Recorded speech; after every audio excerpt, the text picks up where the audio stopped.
One of the things that we spotlighted this year was the rise in the use of drug trafficking and the influence of that, the intersection of that, if you like, with religious persecution. And we did a similar spotlight last year with regard to human trafficking. And both of these we've seen a rise in because of the fact that with the global pandemic, the attention and the resources of a lot of the government authorities and military forces have been taken away, as it were, to fight this global pandemic. So we've seen a rise in criminal gangs, we've seen a rise in the reach of militia and an impunity with which they can work. And one of the things that we see is that they therefore provide greater opportunities for religious persecution to have a means of hurting Christian communities. So they offer new avenues of attacking a Christian quarter of a city or a Christian village, not directly, as it were, in those kind of violent attacks, but by more subtle means, by sending that enticing offer of work outside of the community for young women. And because the global pandemic has increased the financial need of those communities, they will actually send their daughters to those situations of, well, you'll be domestic help here. For example, a risk they might not have taken before, but they're now in desperate need. They target those communities with the advertisements, and once the girls are just outside of the village, there's human trafficking.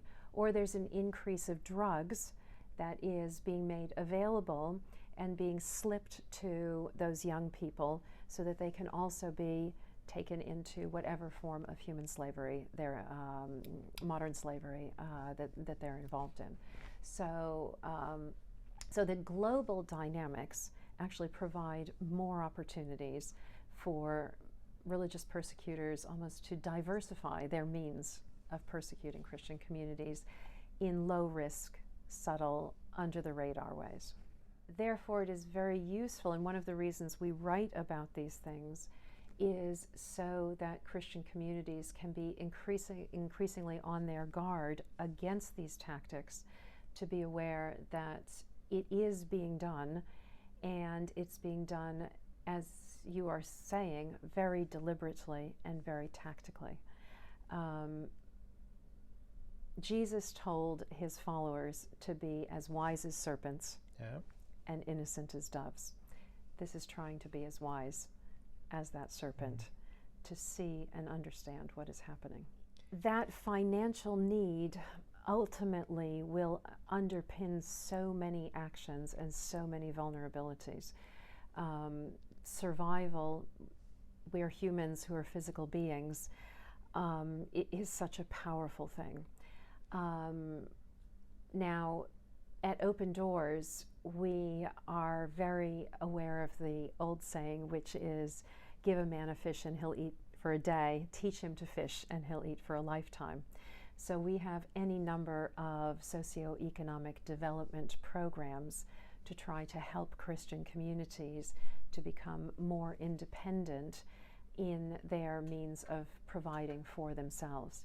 Now, during the pandemic, there wasn't really time to, for example, teach people to fish. It does take time to set these things up, which is why we had so many direct aid programs.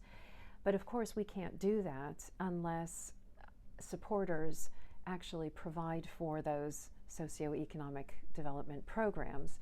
And so we really need to be part of a global body of people who are trying to help to support and alleviate that need. And then we need to sit down with people and have those conversations on the ground and say, okay, this is today.